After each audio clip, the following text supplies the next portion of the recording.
Hello friends, I welcome you all on my YouTube channel. Myself Praveen Pathak. I am a chemical engineer and have done the industrial safety course. So I am discussing the various lectures on the basics of industrial safety. Under this title, I have divided the lectures in different fields, that is legislation, construction, environment, etc. So under the legislation title, I have discussed about the Factory Act 1948 in the previous lecture, and now I am going to discuss the important sections and rules under the Factory Act 1948 and Maharashtra Factory Rule 1963. So the basic rule you have to follow for this lecture is the blue color clearly indicates the sections for the Factory Act 1948. So I have intentionally put the blue color for the Factory Act 1948 and a green color for the Maharashtra Factory Rule 1963. So when I am saying the sections, it means the elements which are involved in the Factory Act 1948. And when I am saying the rule, it means it is related to the Maharashtra Factory Rule 1963 for this lecture only, because rule may be a different one. Calcium carbide rule may be there, or gas cylinder rule may be there. There are different types of rules also there, but for this lecture I am comparing only the sections and the rules. So the rule is for Maharashtra Factory Rule 1963 and section for the Factory Act 1948. Now the Factory Act contains 11 chapters, 120 sections and 4 schedules. So these things are already discussed in the previous video. And the Maharashtra Factory Rule 1963 includes 126 rules and 32 forms. So we will discuss some of the important sections from the Factory Act 1948 and some of the important rules from the Maharashtra Factory Rule 1963, because it is very difficult task to discuss all the 120 sections of Factory Act 1948, 4 schedules and all the 126 rules from the Maharashtra Factory Rule 1963 and 32 forms in a single lecture. So it is very difficult task. So I have included some of the important section from my point of view, and we are going to discuss one by one some sections and rules. So section 2CB is there. So section 2CB gives us the idea about the hazardous process. So what is hazardous process? It is related to the first schedule of Factory Act 1948, where unless special care is taken, raw materials, intermediates, finished products, byproducts, waste product or effluents would, first point, cause material impairment to health, and second point, result in pollution for general environment. So the material may be raw material, may be intermediate, may be final product, may be byproduct, may be waste or effluent.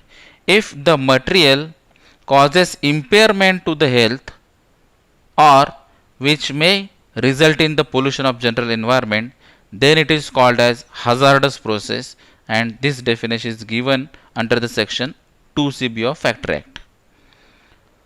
Now section 7A, this focuses on the duties of occupier. So we already know what is meant by occupier.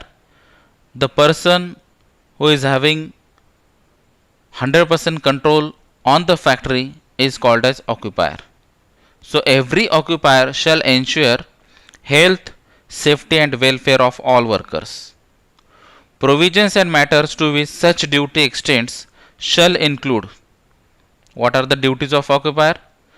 Provisions and maintenance of plant and systems of work are safe and without risk to health. So it is the duty of occupier to give or provide some facilities or the provisions and maintenance which clearly maintains that the system is safe for the work and it is without risk to the health. Then arrangement of ensuring safety in connection with use, handling, storage and transport of articles and substances. So the instruments, equipments, etc. are nothing but the articles of that industry. So all these articles and some substances, that may be raw material, chemical substances, etc. So all these articles and substances should be safe to handle, to use or to store or to transport. So this arrangement should be done by the occupier. This is another duty of occupier. Provisions of information, instruction, training and supervision are necessary to ensure health and safety of all workers. So to ensure health and safety of all workers, occupier should provide information, instruction, training and supervision.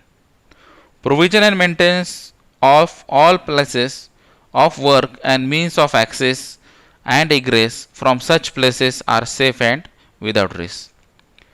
So entrance and exit should be safe in all places of industry or factory. That is the another duty of occupier.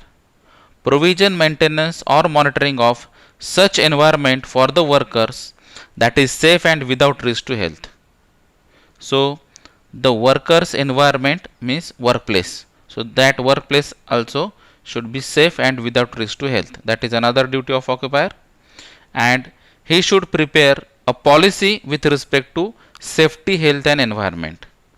So this is another legal duty of occupier, to prepare a policy and also to publish this policy on various platforms. So these are the duties of occupier given under the section 7A. Now what section 7B suggests? The duties of manufacturer as regards to articles. So articles shall include plant and machinery. Every person who design, manufactures, imports or supplies any article for use, it is so designed, constructed, tested and examined as to be safe and without risk to health of worker. So all these articles, it means plant and machinery, should be safe and without risk to the health of the worker. So we have to design, construct and testing should be done in that way that it should be safe and without risk. If article is imported, should confirm the Indian standards of manufacture. So we have to follow the IS standard rule so that risk should be minimized and that risk should be going to 0 or at the minimum level. So under the section 41B, compulsory disclosure of information. So what this section tells us? The occupier of every factory involving a hazardous process shall.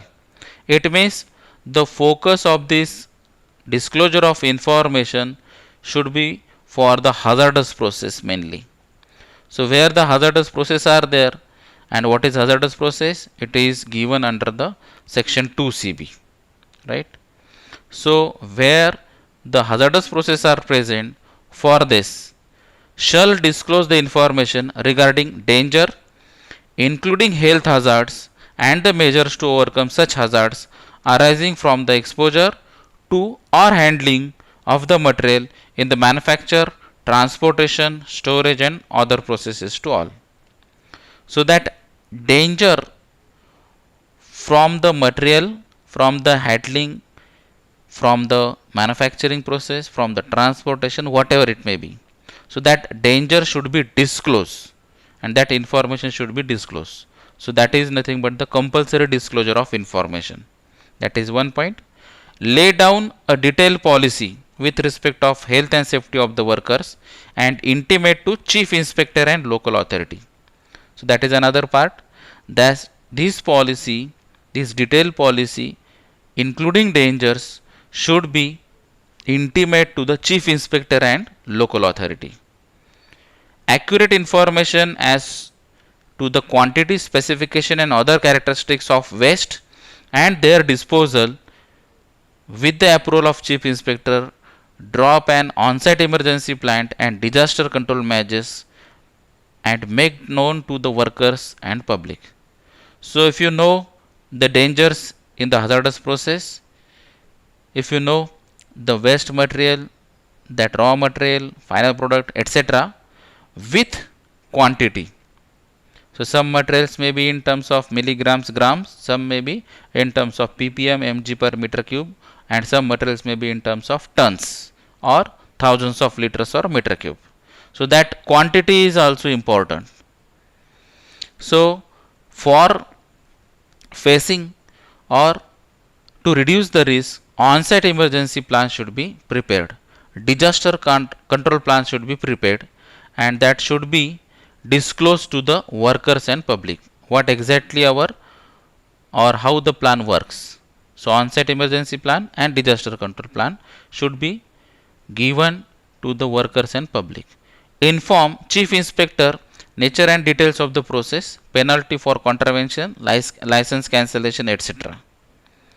Lay down measures of handling, usage, transportation, storage and disposal of hazardous substance with previous approval of Chief Inspector. So you have to give all the information related to the handling, usage, transportation, storage, etc.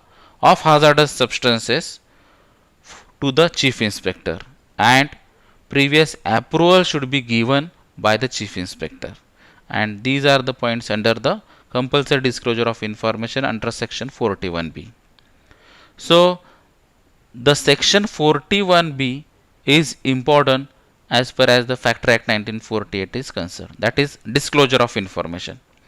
So this is section, it means it is a part of Factory Act, and Factory Act is nothing but the central government or central level legislations. So under this central level legislations, there are some rules which are made by the state government.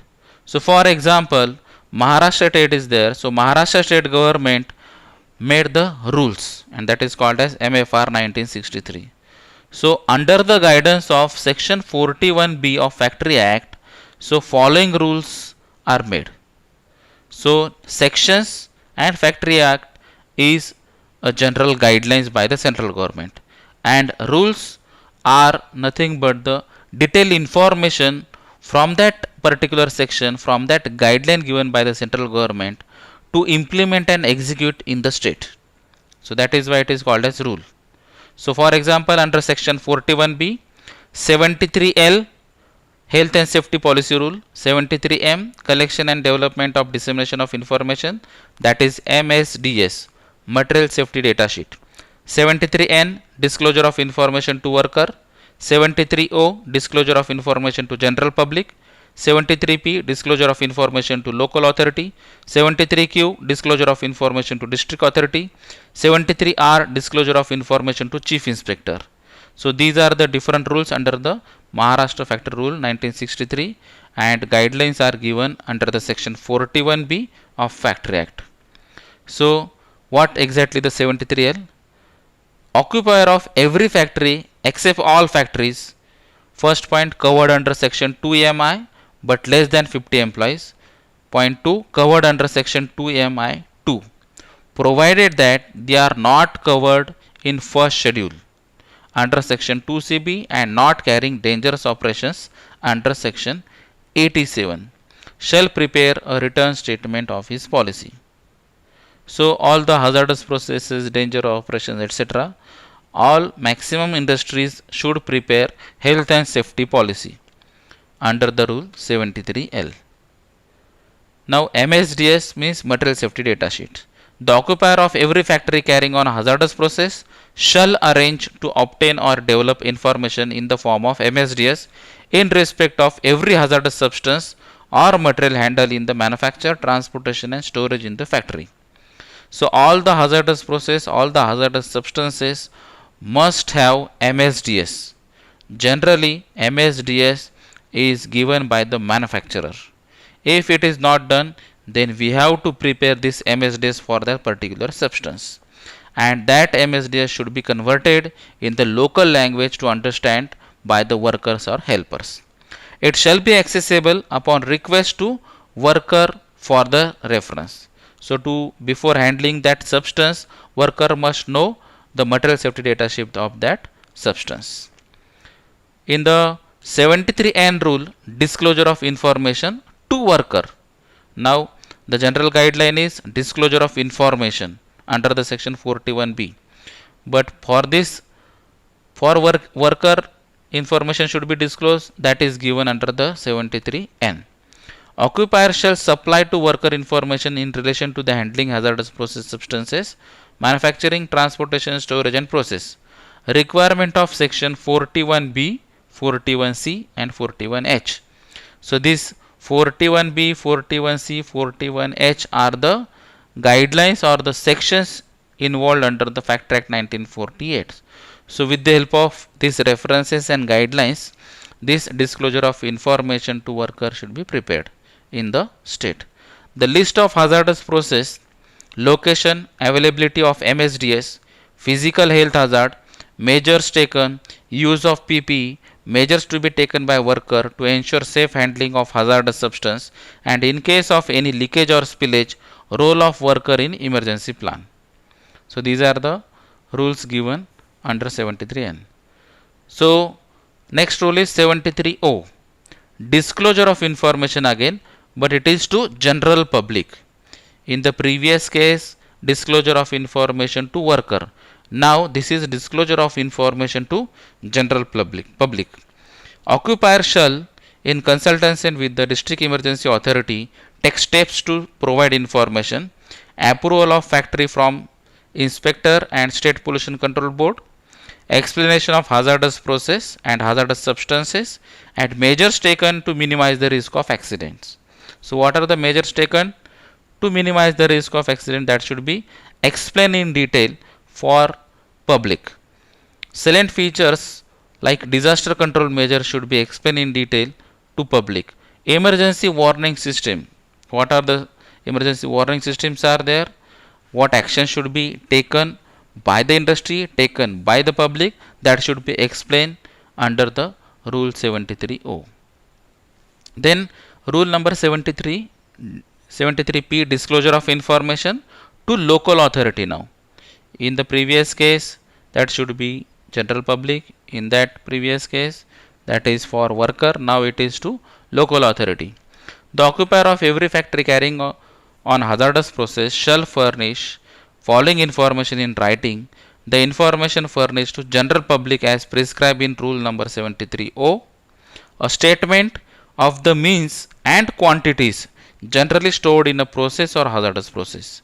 So the important thing is the names of the hazardous substances, the processes and the quantities of that hazardous substances should be mentioned, and that should be submitted to the local authority. 73Q rule, disclosure of information, it is to district emergency authority, right? So occupier of a factory carrying hazardous process shall furnish following information: preparation of on-site emergency plan, so that should be submitted to the district emergency authority. Disaster control plan, management plan, that should be submitted to the district emergency authority. Report of risk and environment impact assessment, measures taken for prevention of accidents. Then compilation of MSDS of hazardous substance used, produced and stored in a factory, that all information should be given to the district emergency authority under rule 73Q. Statement on sources, facilities available for dealing with the emergencies. In case if emergency happens, or in the case of emergency situation, what should be done, how it should be controlled, and what are the measures to be taken, that should all information should be given to the district emergency authority. A map of the area showing approaches to the factory and the locations. So for example, entry gate, exit gate, material gate, assembly points, etc. So all should be included in the map as a locations. Then some hospitals, then police station, nearby fire services, who can help us, etc. all should be given in the map and should be submitted to the district emergency authority. A statement on resources of accidents involving fire, explosion, release, leakage of toxic substances. Information regarding organization of management, responsibility of safety, antidotes for poisoning, persons responsible for on-site plan, alert system, etc. So who is going to control in case of emergency? What antidotes are available for poisoning cases? What safety measures should be taken? What alarm systems are available in the premises? All information should be given to the district emergency authority. Then 73R, disclosure of information to chief inspector. Occupier of every factory carrying an hazardous process shall furnish in writing a copy of all information furnished to workers, local authority, general public and district emergency authority. So whatever the rules before this 73R, all should be taken care, that should be written, and that written format should be submitted to the chief inspector, that the occupier has given all the information related to the hazardous substances, hazardous processes to the worker, to the local authority, to general public, to district emergency authority, etc. A copy of compilation of MSDS in respect of hazardous substance used, produced or stored in the factory, that all information regarding the substances and MSDS with respective substances should be submitted to the chief inspector. 73S rule focuses on the information on industrial waste. So information in rule 73 N, O, Q and R shall include the quantity. So already I have mentioned in terms of maybe kg, maybe tons, maybe meter cube, maybe liter, etc. The quantity of solid and liquid waste generated per day, their characteristics, the characteristics maybe pH, acidity, alkalinity, BOD, COD, DO, etc. And method of treatment such as incineration of solid waste, chemical and biological treatment of liquid waste, and arrangement for their final disposals.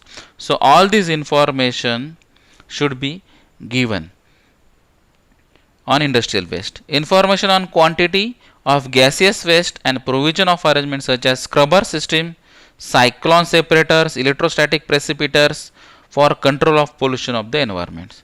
So the treatment for solid and liquid industrial waste is different, and treatment for the gaseous waste is different. So all this information should be known to everyone, including all the workers. Then 73 rule focuses on the review of the information furnished to the workers. The occupier shall review once in every calendar year and modify if necessary the information furnished under rule 73N and 73R. Suppose for example, in case your process is modified, in case your raw material is changed, then the characteristics or the properties of that particular substance or that the equipment is changing now.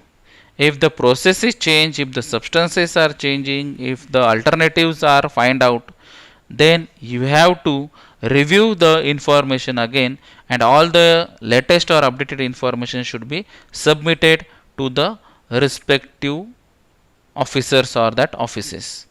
In the event of any change in the process of operation or methods or work, when any new substance introduced in the process or in the event of a serious accident taking place, information so furnished shall be reviewed and modified. Then rule 73U is regarding the confidentiality of the information. So the occupier shall disclose all information. In the previous cases, if you see the 73 OPQRS, the rules are saying that all the information should be disclosed to the worker, to the general public, to the disaster manager, etc., to all the concerns, including local authority, police station, hospital, etc. But now this 73U is saying a little bit different thing. The occupier shall disclose all information needed for protecting safety and health of workers. So it doesn't mean that you should disclose all the information which is related to your R&D activity, related to the processes, related to the concentrations or the ingredients of all the products. So it should not be. The focus is only on the safety and health of workers. So to protect the workers, to protect the health of workers, to reduce the risk of that workers, that information should be disclosed only. So all other information can't be disclosed to all the public. That is nothing but the confidentiality of the information. So if the occupier is of the opinion that the disclosure of details regarding the process and formulation will adversely affect his business and interest, he may make a representation to the chief inspector. So especially when pharmaceutical or food industries are there, that industries are always saying that our formula is should be confident, otherwise some other person or industry are going to copy for that. So it is harmful for their business. So all these things can be conveyed to the chief inspector in the written format. Now it is section 41C. Now it is section, so it is related to the Factory Act 1948 and it is in blue color. So specific responsibility of occupier in relation to the hazardous process. So it is focuses on the health, right? So specific responsibility of occupier in relation to the hazardous process. So we have already discussed the duties of occupier, responsibilities of occupier, hazardous process, etc. But now it is focuses on the health point of view. Every occupier shall maintain an accurate and up to date health records of workers who are exposed to chemical, toxic chemicals, harmful substances, and shall be accessible to the workers. So the point is focuses on the health records of the workers who are exposed to the chemical or toxic chemicals. Appoint qualified and experienced competent person to supervise handling hazardous substances. So someone competent or expert person should be there who is qualified and experienced in that field, that is related to the chemical or that toxic chemicals. Provide for medical examination of worker before assignment of job and after and once in a year. So normally most of the companies are following these practices that before joining there is a medical examination, then during the job and after the job or resignation or retirement, or for the routine process it should be at least once in a year. So the medical examination record should be kept ready for any inspection or audit. Now it is rule 73. So it is related to the MFR 1963. Now the guidelines are given in the previous section, that is 41C. Now it is focuses rule 73V on health again, that is one part medical examination. So in the previous slide that guidelines are given that medical examination should be there, right? Now the detailing is in the rule 73V. Workers employed in a hazardous process shall be medically examined by factory medical officer once before employment to a certain physical fitness, once in a period of 6 months to a certain health and status. Detail of pre-employment periodical medical exam shall be recorded in the health register in form 7. No person shall be employed for the first time without certificate of fitness. So now detailing is given in the rule. Guidelines are given under the section. So certificate of fitness is necessary. Then recording of the medical exam is necessary under the health register in a prescribed form. So all these activities should be done under the rule 73V. 73W is again focusing on the health, but the focus is on the OHC, that is Occupational Health Center. So in respect of any factory carrying on hazardous process, there should be provided and maintained in good order OHC, that is Occupational Health Center, with services and facilities. So appointment of FMO, that is Factory Medical Officer, persons trained in first aid procedures, nurse and qualified and trained dressers, come compounder, provisions of fully equipped first aid box.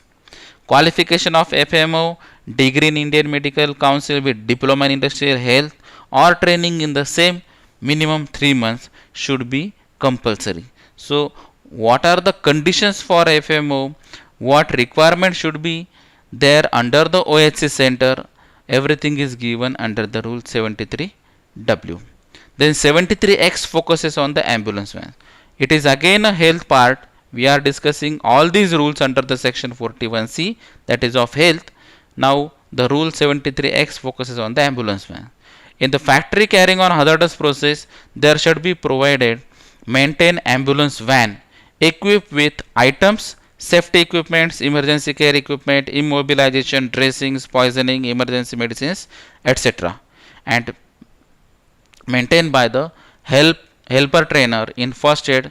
The van should not be used for other purpose and station near to OHC.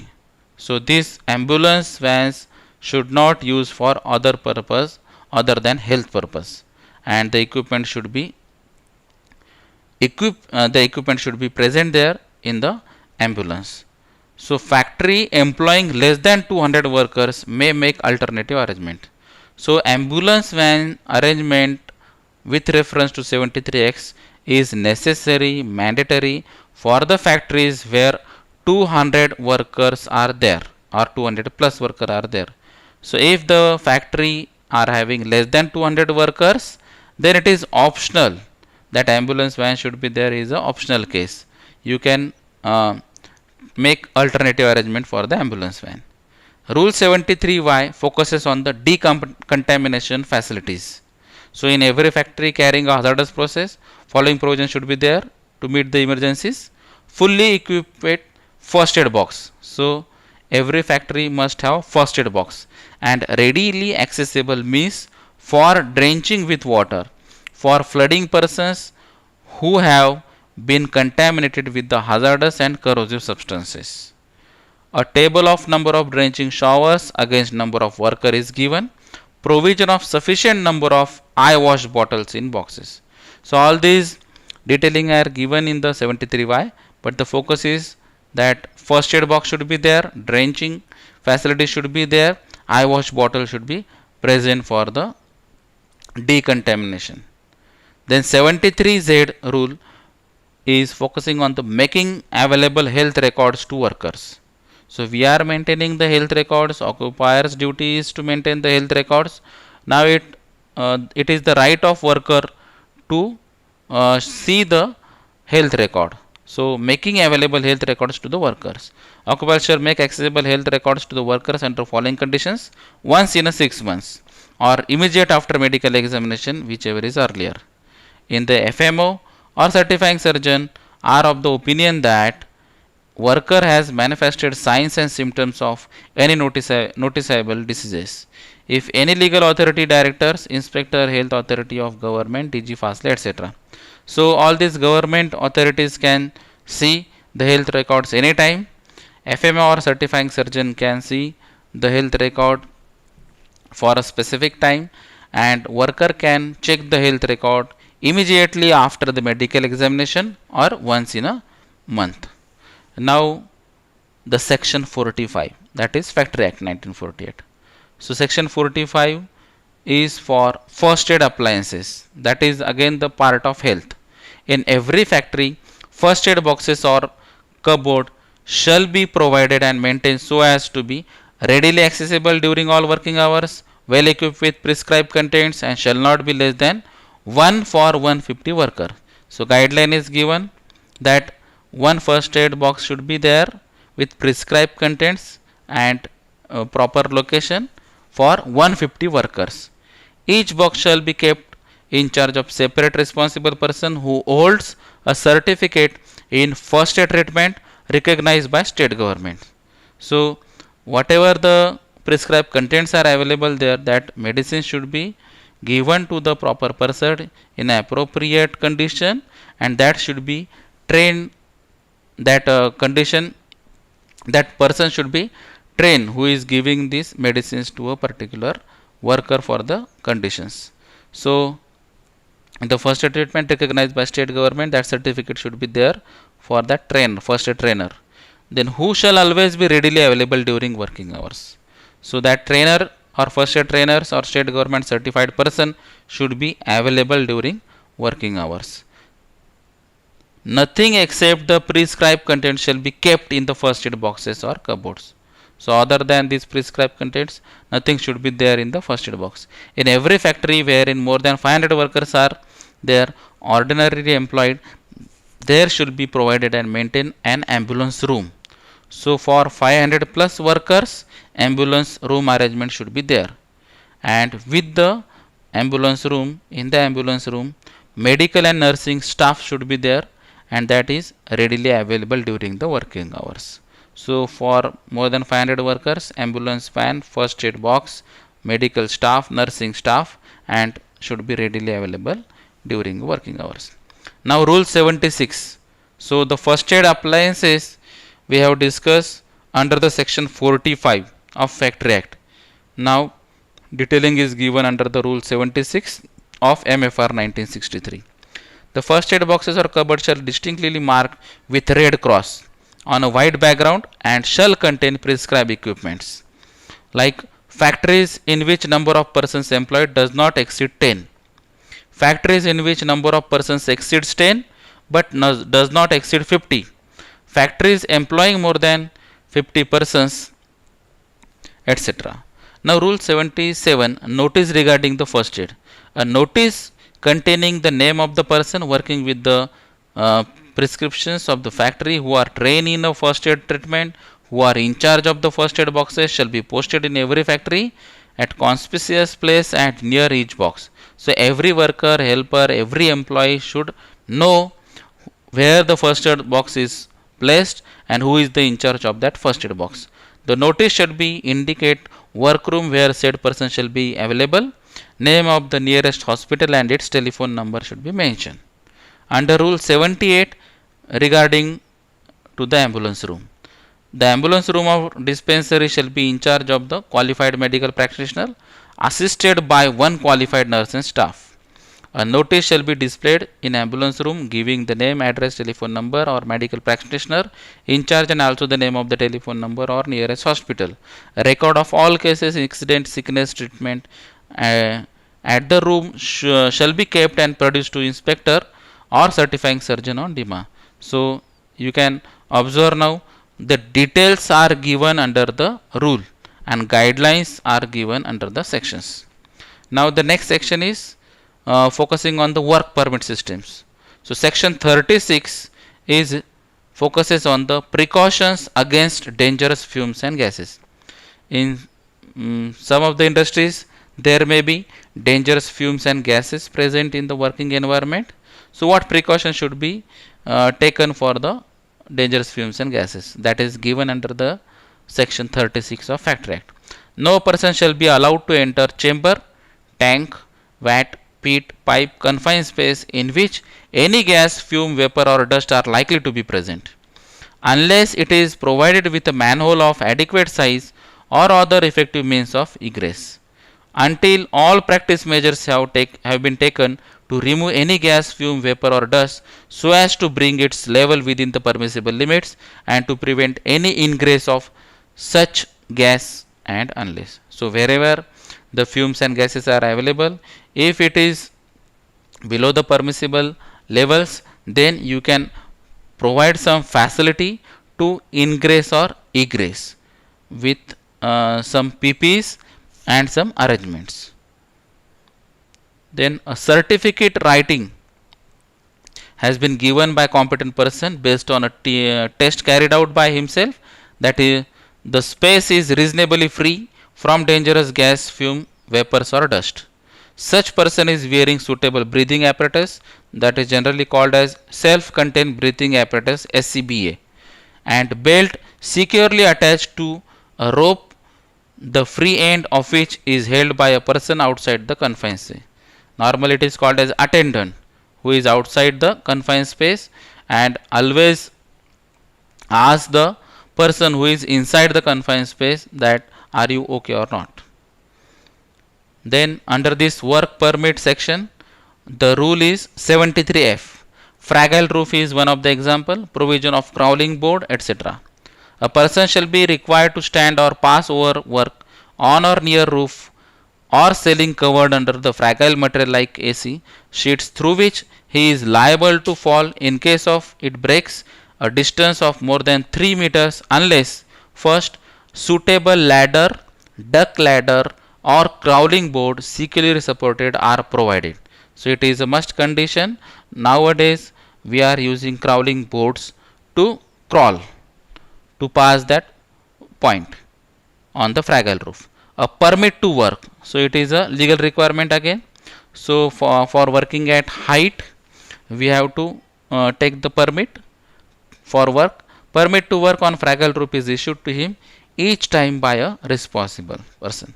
So it is not the case that you have taken the permission through for a whole day. So that supervisor or the authority should be may check continuously whether the conditions are safe or not. Then under 73C, safety measures where equipment or pipeline containing inflammable materials are operated. Where work of opening above equipment is to be carried out, following provisions shall be complied with. System of work permit shall be introduced. No person allowed to enter or open the equipment unless it is certified to be free from inflammable gas or liquid. So work permit is again there. Then work shall not commence unless operations are carried out and checked by the supervisor in charge of the process department of the factory. Then blanking operation. Equipment shall be effectively blank so as to ensure that no inflammable gas or liquid can enter the same under any circumstances during operations of repairs and maintenance. So only closing of wall is not sufficient. Blank, that is metal part, should be enclosed in the pipe. So that blanking operation ensures that so the gases can't be move from one point to another. Flushing operations. Supervisor of process department shall carry out steaming or flushing out with water of the equipment to ensure that inflammable material is removed from the equipment or pipeline. Process supervisor will check and certify above operations. So process supervisor will check all these activities and give the certificate as a work permit. The supervisor of engineering department shall satisfy the above operations are complete and then sign the work permit issued by the supervisor. It is joint responsibility of supervisor to check and ensure that hot lines are properly screened. Specific entry of the operations shall be signed by both the supervisors. Now the section 41D is focuses on the power of central government to appoint the inquiry committee. So central government is having power to appoint inquiry committee for the specific case, for the accident cases, for the safety purpose, whatever it may be. So central government is having power to appoint the inquiry committee. Now 41E section focuses on the emergency standards.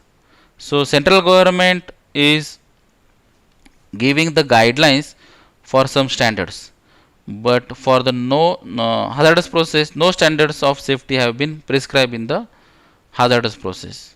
Where standards prescribed are inadequate, it may be director or director general general factory of advice service and labor institute, that is DG Fastly, to lay down emergency standards. So in case of the emergency standards for hazardous process is inadequate, then DG Fastly can guide you.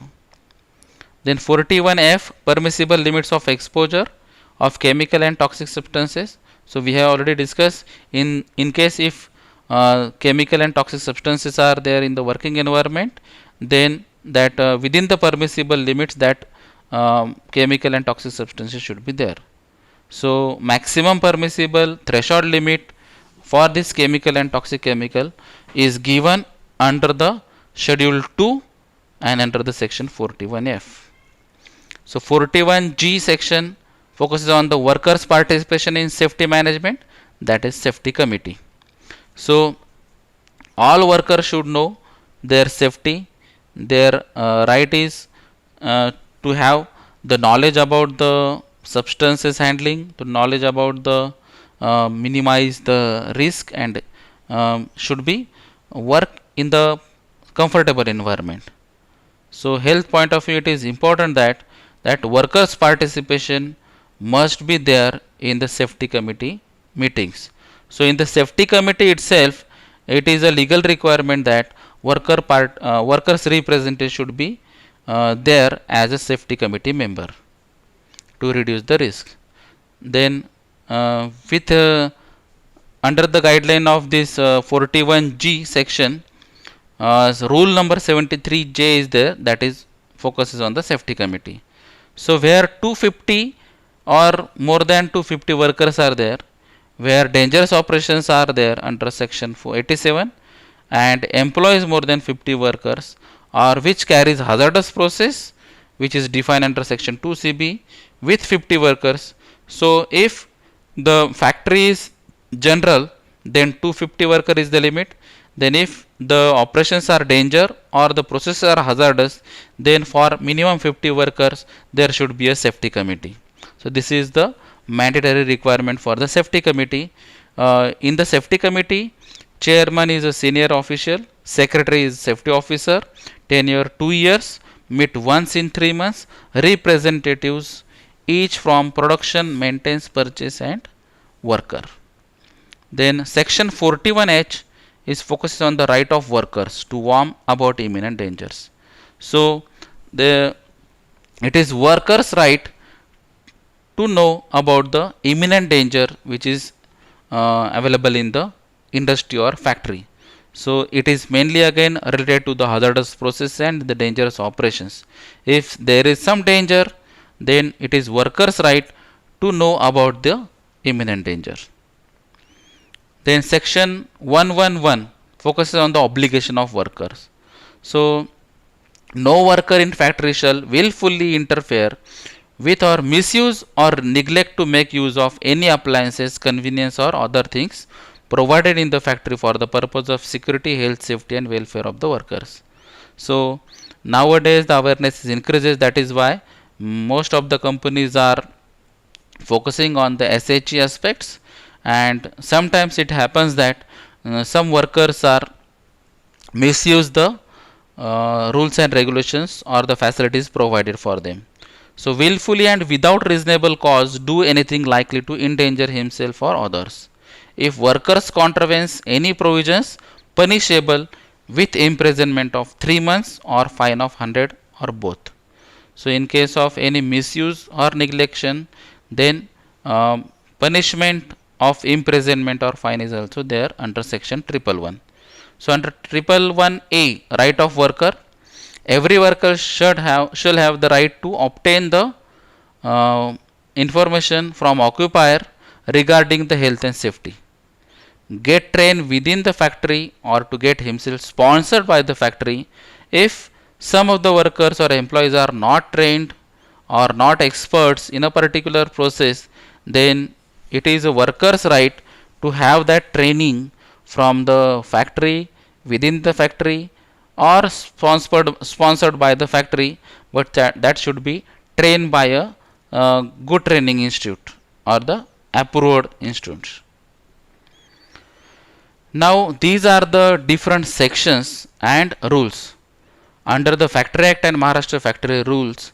Now up till now whatever we have discussed in a separate way. Some that is with in the particular side or in all the sites I have mentioned a particular section or a particular rule only. But I recommend you that you should go in detail, that is you should read all the 120 sections and 4 schedule of Factory Act 1948. You should read all the 126 rules of Maharashtra Factory Rules and contents of 32 forms, and then you should start to prepare yourself that which section is related to which rules or which rules are made under the particular section. So I have given some of the example, just go through it, but you should prepare on your own. For example, standards of lighting. So this is the guideline given by the section 17 and rule 35 is prepared for that standards of lighting. So in this Example 50 lux, 100 lux, 200 lux, 300 lux, 1000 lux. These are the guidelines given by the section as well as rule.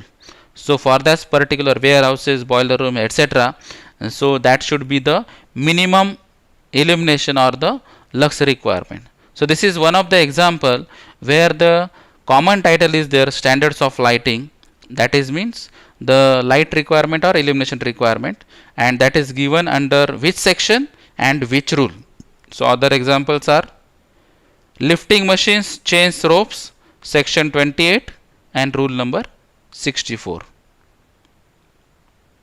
Then pressure plant and vessel, section 31, rule 65.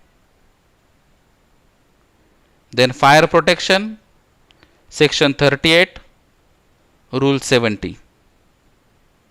Then safety measures, section 41, rule 73C. Then safety committees, already discussed, section 41, rule 73J. So here rule number 73J, but section is 41, under that 41G. So by mistakenly I have put it green color in the 41G. Then safety policy, section 7A, 41B and rule number 73L, already discussed. Then dissemination of information, that is disclosure of information, section 41B and rule number 73M. So this is one of the example of rule you can add under the section 41B. Then another example, disclosure of information, again to workers, section 41B, rule 73N. Now this is disclosure of information again, but to general public, local authority, district emergency authority, section 41B, but rule number 73O and P. Now medical examination, already discussed, section 41B, C and rule number 73. So these are the different examples where you can observe that the title is same, the contents are near about same. So you can add your answer, write your answer under this particular title or particular section or particular rule, right? So you can study on your own. I have given some of the examples. You can write your own examples and study accordingly. All the best. Thank you.